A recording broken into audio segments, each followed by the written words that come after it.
Assalamualaikum warahmatullahi wabarakatuh. Hamdan wa syukurillah, wassalatu wassalamu ala rasulillah. Kembali kita memuji Allah subhanahu wa ta'ala dan mengucapkan alhamdulillahi rabbil alamin. Berselawat kita kepada Rasulullah SAW dengan mengucapkan Allahumma salli ala Sayyidina Muhammad wa ala ali Sayyidina wa maulana Muhammad. Sebelum kita memulai pembelajaran, mari sama-sama kita berdoa belajar. Bismillahirrahmanirrahim. Rabbi zidni ilma warzuqni fahma birahmatika ya arhamar rahimin. Amin. Baik. Adapun pelajaran kita kali ini itu tentang perilaku taat aturan, kompetensi dalam kebaikan dan etos kerja. Pertama yaitu masalah taat aturan. Kata taat itu sendiri memiliki arti atau makna mengikuti atau menuruti. Sedangkan aturan adalah tindakan atau perbuatan yang harus dijalankan.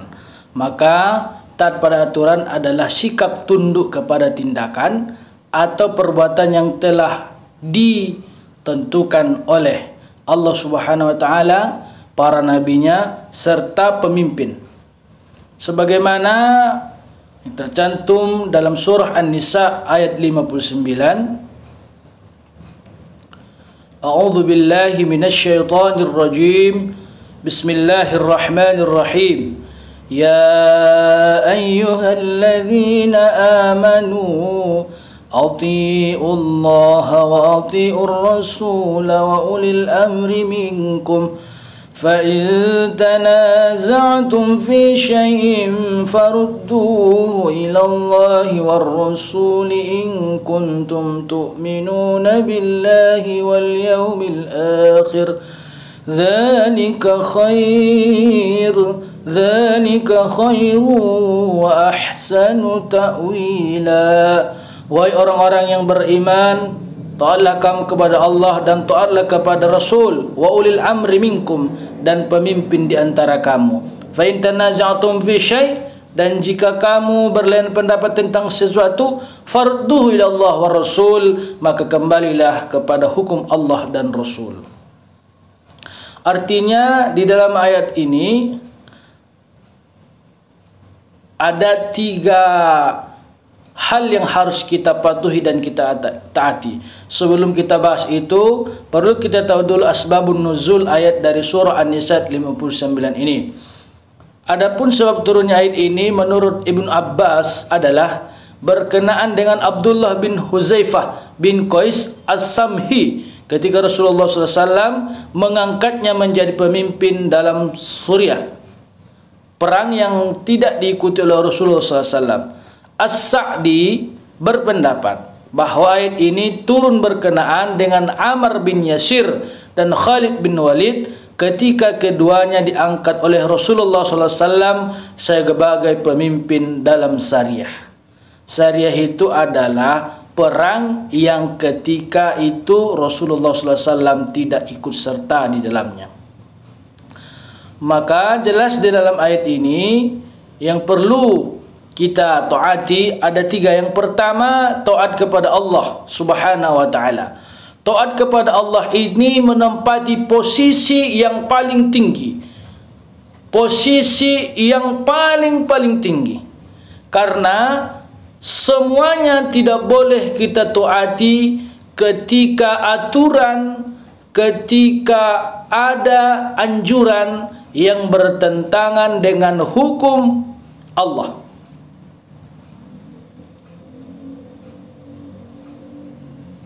Artinya taat kepada Allah ini adalah menunaikan segala bentuk perintah dari Allah Subhanahu wa taala dan menjauhi segala bentuk larangan yang Allah tentukan. Itulah tandanya kita taat kepada Allah Subhanahu wa taala. Ketika kita lari daripada itu, maka kita belum taat kepada Allah Subhanahu wa taala. Seterusnya taat kepada Rasulullah sallallahu alaihi wasallam. Taat kepada Rasulullah sallallahu alaihi wasallam ini istimewa karena sesudah taat kepada Allah langsung kepada Rasulullah. Rasulullah sallallahu alaihi wasallam mendapat posisi yang paling terhormat dalam ketaatan muslim. Dengan demikian taat kepada Rasulullah sama saja dengan taat kepada Allah. Akan tetapi jangan kita samakan posisinya taat kepada Allah dan taat kepada Rasulullah. Karena segala aturan, segala anjuran, segala hukum yang dijelaskan dan diperintahkan oleh Rasulullah sallallahu alaihi wasallam itu adalah wahyu dari Allah Subhanahu wa taala, bukan semata-mata ia lakukan dari hawa nafsunya. Sebagaimana Allah Subhanahu wa taala berfirman, "Wa ma yantiqu anil hawa in huwa illa wahyu yuha." Bahwa Rasulullah sallallahu alaihi wasallam bertindak, berlaku, memperbuat, berkata-kata, semua itu adalah wahyu dari Allah Subhanahu wa taala. Maka wajarlah Rasulullah sallallahu alaihi wasallam itu menjadi suri tauladan kita dalam kehidupan. Maka sepatutnya lah apa yang disampaikan oleh Rasulullah, apa yang sudah dianjurkan oleh Rasul, apa yang sudah dilarang oleh Rasul, sewajibnya lah kita taati dan kita laksanakan. Seterusnya, yang ketiga yang harus kita taati adalah ulil amri. Ulil amri di sini artinya pemimpin dari suatu pemerintahan di negeri. Itu seperti Indonesia. Kita wajib mematuhi pemimpin, tapi dengan ada syarat. Selama kebijakannya, keputusannya, peraturan yang ia berikan kepada masyarakat, kepada kita ini tidak bertentangan dengan ayat Allah, tidak bertentangan dengan hadis Rasulullah sallallahu alaihi wasallam. Artinya peraturan yang ia sampaikan itu tidak menyeleweng dari pada aturan Allah dan aturan Rasulullah sallallahu alaihi wasallam. Itulah pemimpin yang wajib kita taati, itulah pemimpin yang wajib kita ikuti. Selain daripada itu, maka peraturan yang ia lakukan tidak wajib untuk kita taati. Seterusnya, pengertian ulil amri ini ada beberapa pendapat daripada ahli. Abu Ja'far berpendapat ulil amri artinya memiliki ilmu pengetahuan tentang fikih, yaitu orang yang faqih, yang ahli dalam fikih, menurut beliau adalah ulil amri. Sedangkan Ahmad Mustafa mengatakan umara ahli adalah ahli hikmah, ulama, pemimpin pasukan dan seluruh pemimpin lainnya. Sedangkan Al-Mawardi memiliki 4 makna, yaitu umara, para pemimpin, yang kedua ulama dan fuqaha, yang ketiga sahabat Rasul, yang keempat Abu Bakar dan Umar. Itulah menurut mereka pengertian daripada ulil amri. Sedangkan hadis Rasulullah SAW yang menjelaskan tentang ketaatan ini bersumber dari Abi Hurairah radhiyallahu anin Nabi sallallahu alaihi wasallam qaal man ata'ani faqad ata Allah wa man ata'al amiru faqad ata'ani, rawi Ahmad. Siapa saja di antara kamu yang taat mentaatiku, faqad ata Allah, maka sesungguhnya dia telah mentaati Allah. Wa man ata'al amir, dan siapa yang taat kepada para pemimpinnya, faqad ata'ani, maka sesungguhnya ia telah taat kepadaku, kata Rasulullah. Maksud hadis tersebut di atas adalah berkaitan dengan konsep ketaatan dalam Islam, yaitu bahawa seseorang harus taat kepada pemimpin apabila pemimpin itu tidak lari dari jalur ketetapan peraturan dari Allah dan Rasulnya. Sedangkan contoh taat pada aturan, ini biasa dalam kehidupan kita sudah kita ketahui, seperti selalu menjaga nama baik keluarga, menjaga nama baik sekolah, disiplin belajar, menjaga lingkungan, taat patuh terhadap aturan-aturan masyarakat, norma-norma agama, norma sosial, itu wajib kita taati. Itulah orang-orang yang termasuk kategori taat pada aturan. Termasuk juga adalah hati-hati di jalan raya, disiplin dalam berkendaraan, termasuk tidak menerobos lampu merah. Itu juga adalah patuh pada aturan. Lalu selanjutnya mengenai kompetensi dalam kebaikan. Pengertian kompetensi dalam kebaikan adalah melakukan persaingan atau berlomba untuk melakukan kebaikan ataupun amal soleh. Sedangkan secara terminologi, amal soleh adalah segala perbuatan yang tidak merusak atau menghilangkan kerusakan. Amal soleh juga adalah perbuatan yang mendatangkan maslahat atau sesuatu yang mendatangkan kebaikan bagi diri sendiri dan orang lain. Artinya apa? Kompetensi dalam kebaikan ini melakukan kebaikan secara berlomba-lomba. Kalau dalam ayat Al-Quran Allah sering mengatakan dengan bahasanya fastabiqul khairat, berlomba-lomba dalam kebaikan. Itu bisa kita baca dalam surah Al-Maidah ayat 48. Di situ di hampir akhir ayat Allah menjelaskan fastabiqul khairat ilallahi marji'ukum jami'an fayunabbi'ukum bima kuntum fi takhtalifun. Fastabiqul khairat, berlomba-lombalah kamu dalam melakukan kebaikan. Lalu juga di dalam Al-Baqarah ayat 148, walikulli wijhatun huwa muwalliha fastabiqul khairat. Juga menganjurkan kita untuk berlomba-lomba dalam melaksanakan kebaikan. Artinya ketika kamu melihat ada saudara kita yang rajin mengaji, kita harus iri, berlomba-lomba untuk membaca Quran, berlomba-lomba untuk berzikir, berlomba-lomba memakmurkan masjid, berlomba-lomba menghidupkan masjid, berlomba-lomba untuk mengkhatamkan Al-Quran. Itu termasuk dari kategori berlomba dalam melaksanakan kebaikan. Sekarang ini banyak orang berlomba-lomba untuk keburukan. Na'udzubillah min zalik. Karena berlomba dalam kebaikan ini penting. Inilah yang membawa kita untuk syiar Islam, seperti musabaqah tilawatil Quran, fahmil Quran, khattil Quran. Itu termasuk dalam kategori fastabiqul khairat, berlomba-lomba dalam kebaikan. Dan adapun hadis tentang kompetensi dalam kebaikan, cepat-cepatlah kamu berbuat kebaikan, karena nanti akan timbul fitnah, bencana, seperti malamnya gelap ketika pagi hari mukmin, sedangkan sore hari menjadi kafir. Maksud dari hadis ini adalah kebanyakan orang nanti di akhir zaman akan menjadi orang-orang munafik. Pagi beriman, sore kafir. Sore beriman, pagi kafir. Itu nanti kebanyakan orang. Maka untuk itu segerakanlah berbuat baik. Jangan sampai kita di zaman di paginya hanya beriman, sore sudah kafir.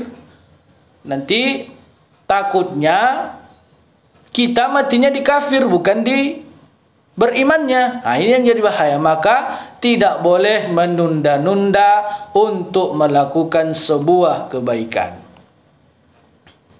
Kebaikan itu tak perlu yang besar-besar dulu, seperti mengambil duri dari jalan, bersedekah walaupun 2.000 3.000. Yang penting beramal kebaikan dulu. Jangan juga ditunda-tunda lagi. Tunggulah dulu nanti umur 30 barulah taubat. Tunggulah dulu nanti sudah mapan baru bersedekah. Tidak ada kata tunggu-tunggu dulu. Kalau untuk melaksanakan kebaikan ini, bersegera, fastabiqul khairat, berlomba-lombalah untuk melakukan kebaikan. Seterusnya, adapun ciri-ciri orang yang melakukan fastabiqul khairat, mengutamakan dan menyegerakan. Itu tadi. Maka melakukan kebaikan itu tidak perlu menunggu-nunggu. Seterusnya menghindari segala perbuatan maksiat. Setelah kita melakukan kebaikan, sebisa mungkin, sekuat daya dan mampu kita untuk selalu menghindari segala bentuk perbuatan maksiat. Termasuk tu pacaran ya nak ya, itu tak boleh. Itu juga termasuk daripada perbuatan maksiat. Ini kalian bilang nanti, tapi kan Pak cuma lewat WA-nya, cuma lewat telepon. Itu termasuk. Itu juga maksiat. Karena la taqrabuz zina, itu sudah jalan mendekati zina. Seterusnya, yang mana lagi nih?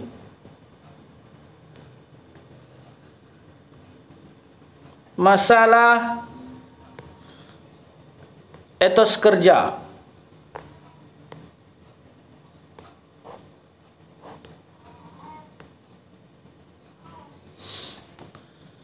Etos berasal dari bahasa Yunani yang memberikan arti sikap, kepribadian, watak, karakter, serta keyakinan atas sesuatu. Sedangkan makna lengkapnya, etos ialah karakteristik sikap kebiasaan. Itu juga itu. Jadi, etos itu keyakinan atas sesuatu atau kebiasaan seseorang atau kelompok manusia.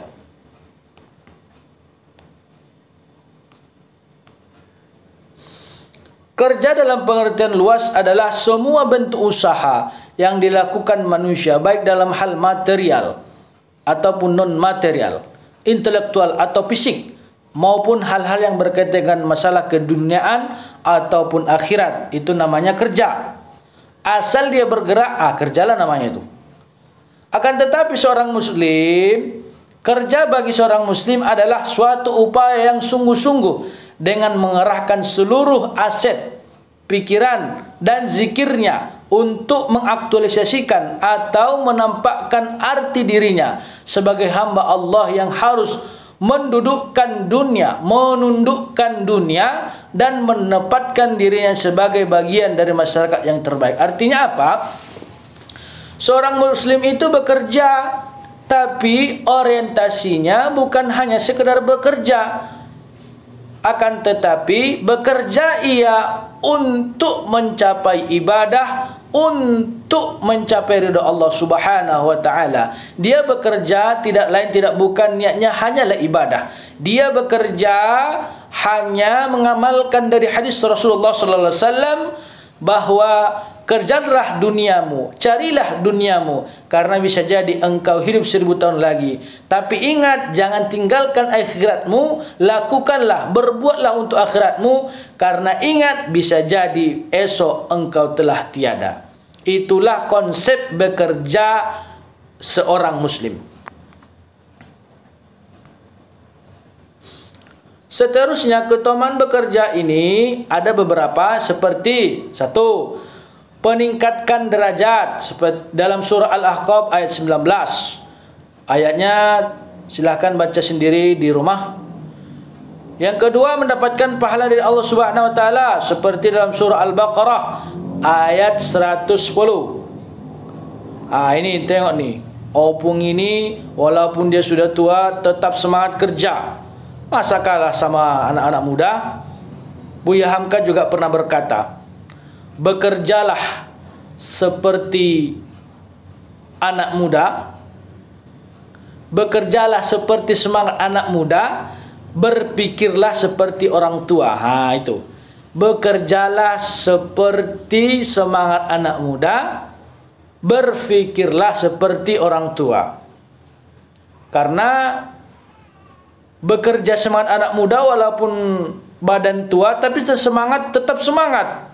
Walaupun sedikit demi sedikit dia bisa menyelesaikan pekerjaannya. Dan berpikirlah seperti orang tua, walaupun kita masih muda, tapi pemikiran kita harus matang, harus dewasa. Itu maksudnya itu. Terus, lalu orang-orang yang bekerja itu nanti akan mendapatkan keberuntungan, sebagaimana dalam surah Al-Jum'ah ayat 10. Orang-orang yang etos kerja, semangat kerja itu nanti adalah seorang mujahid. Allah menyebutkan orang bekerja itu mujahid. berjuang di jalan Allah. Seperti seorang suami yang keluar mencari nafkah anak bininya, itu adalah mujahid. Sebagaimana dalam hadis riwayat Ahmad.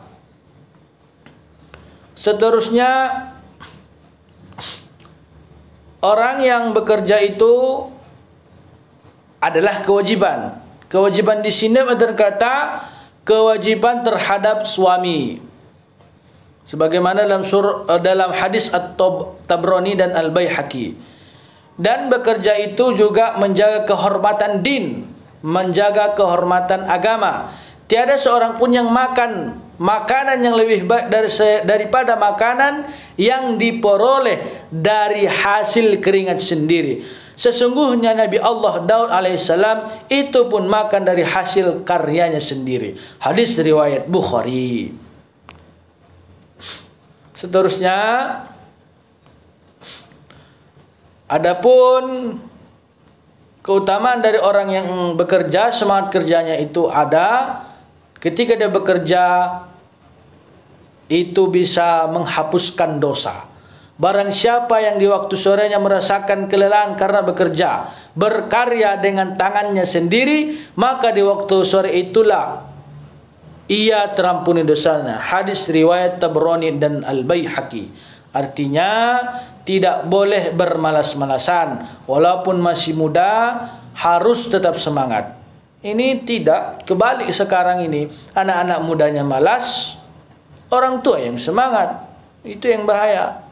Akhirnya banyak sekarang cuma tidur aja, begadang malam. Tak boleh. Lalu karakter Rasul dalam bekerja. Rasulullah itu selalu bekerja dengan cara terbaik, profesional dan tidak asal-asalan. Rasul melakukannya dengan manajemen yang baik, perencanaan yang jelas. Rasul tidak pernah menyia-nyiakan kesempatan sekecil apapun. Sebisa mungkin Rasul akan melakukan apa yang bisa beliau lakukan. Tidak menyia-nyiakan keadaan. Rasulullah selalu memperhitungkan masa depan. Beliau adalah sosok yang visioner, sehingga segala aktivitasnya benar-benar terarah dan terfokus. Artinya Rasul itu memikirkan manajemennya bagaimana dalam bekerja. Jangan asal kerja. Gitu loh. Terus norma etika dalam bekerja.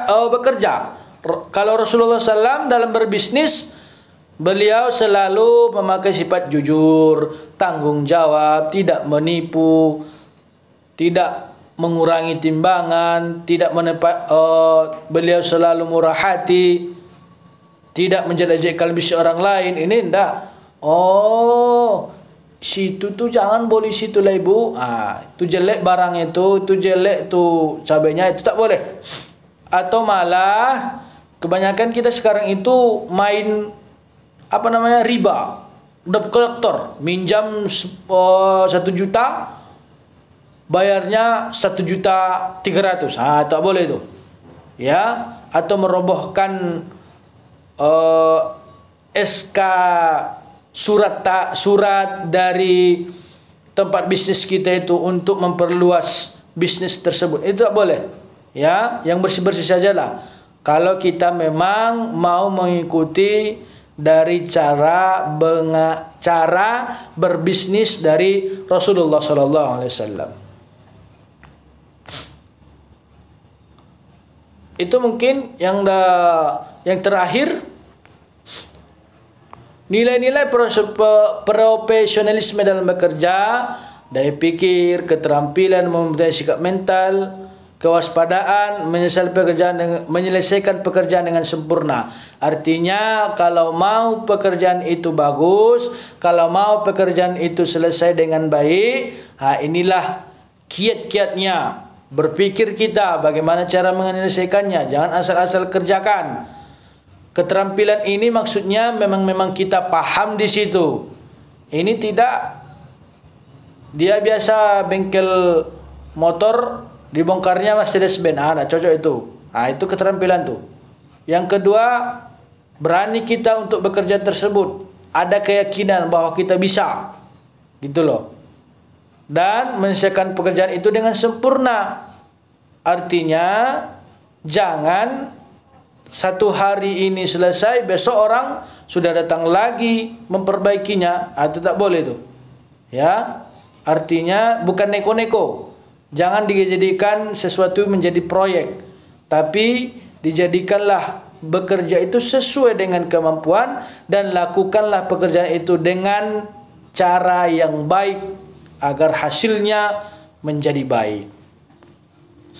Mungkin itu yang dapat kita pelajari pada kesempatan kali ini. Mudah-mudahan bermanfaat. Apabila ada kesalahan mohon dimaafkan. Wabillahi taufiq wal hidayah. Wassalamualaikum warahmatullahi wabarakatuh.